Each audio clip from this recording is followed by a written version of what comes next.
Hello everybody. Welcome back to my channel where stories and other random things take center stage. Welcome to today's video and happy Saturday. I hope you guys are having a wonderful morning and continue to have a great day. So today I am doing the watch list for After Ash Princess by Laura Sebastian. Again, if you have not seen any of my Laura Sebastian content, I will link the playlist below, as well as Ash Princess. Well, actually, I'll just link the Laura Sebastian playlist because you'll find everything there, but also because I'm not going to be recommending anything Laura Sebastian, so I don't see the need to put both playlists. So I'll link the Laura Sebastian playlist. But I have 7 recommendations for you guys, so let's begin. The first one is Dragon Ball, because of course, I recommend this, especially because of the type of crew it is. So we follow in the original, it kind of starts off by following a young Goku who is almost killed by this woman named Bulma, who is looking for the Dragon Balls, which are basically these like 7 magical spheres that give, or balls that give people that can grant you any wish. She wants Goku's 4-star ball, but he refuses, and she makes a deal that he could come along with her as her bodyguard, and then he'll let her borrow it. And they go along on looking for the Dragon Balls as an adventure, and Goku starts learning about the city and life in general. Number 2, the 7 deadly sins.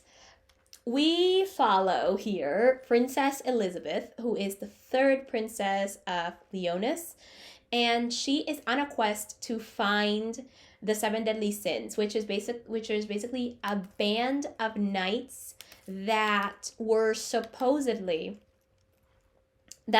committed a crime, and or a horrible crime really, and she's looking for them in order for them to help her get back her kingdom that has been taken by the Holy Knights.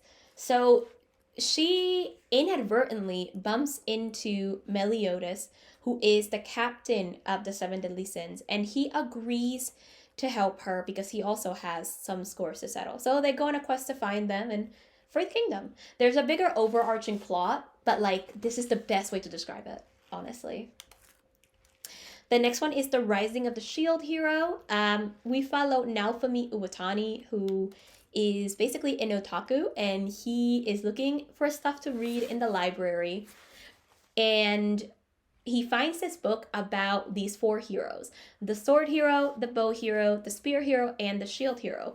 Now, while there is information on the bow, sword, and spear hero, there is nothing on the shield hero. And while he's looking for that information, he is basically transported to this other world, and it turns out that he, along with 3 other men from different versions of Japan, are transferred and are asked to basically save their worlds. And they eventually agree after basically the others ask for payment.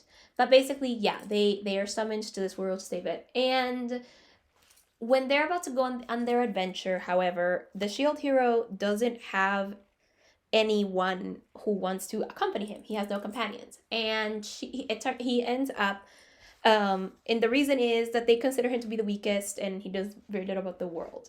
So he doesn't know what to do at first, but then this woman named Mine ends up leaving I think it's a spear hero. Yeah, the spear hero's party in order to accompany him. However, she seduces him into buying her armor, and eventually accuses him of a crime that he did not commit.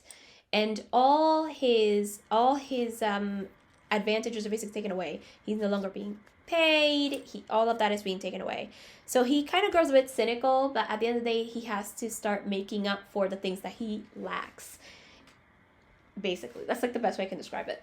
The next one is Naruto. Naruto follows our titular character Naruto, who, by the way, he's basically us. But basically we follow him 12 years after the 9-tailed fox almost destroyed the village hidden in the leaves. And Naruto doesn't have anyone like this. He doesn't have any parents or any living family members, but everyone treats him like an outcast. So he does these things to get attention. Like he does a lot of pranks. He does a lot of different things, and he finds out that he is the host of the Nine-Tailed Fox. And that is like the reason that kind of everybody treats him like an outcast. So he finds this out, but he has one goal throughout his entire arc, and that is to become Hokage, which is basically the leader of the village. That way everyone will basically respect him and look up to him. So we follow him through that single-minded goal, but it's just so hard to, it's just, yeah, it's great. It's beautiful. The next two I want to recommend is Avatar: The Last Airbender and The Legend of Korra, which is basically its sequel. Avatar: The Last Airbender follows Aang, who's the Avatar.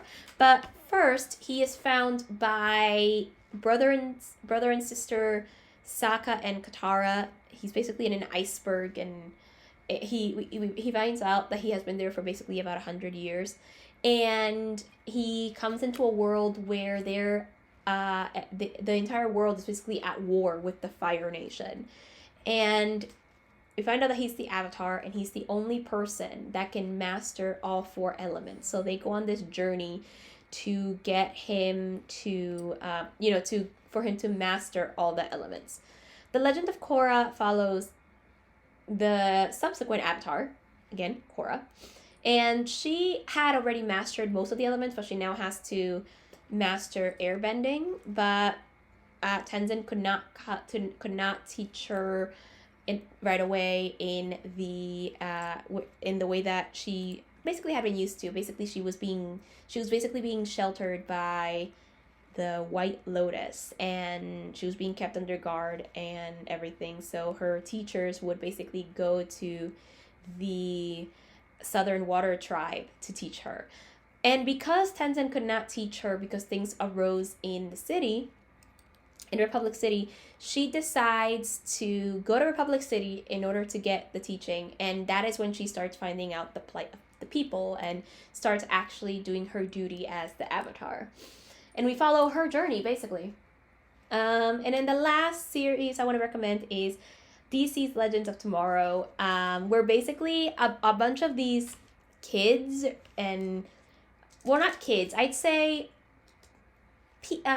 basically they're kind of like they're these people that just kind of, some of them had been villains and everything. They're kind of like outcasts almost. They're taken by this guy, and basically they are tasked with saving like the timeline. Now they basically go within time, usually back in time most of the time, to keep the timeline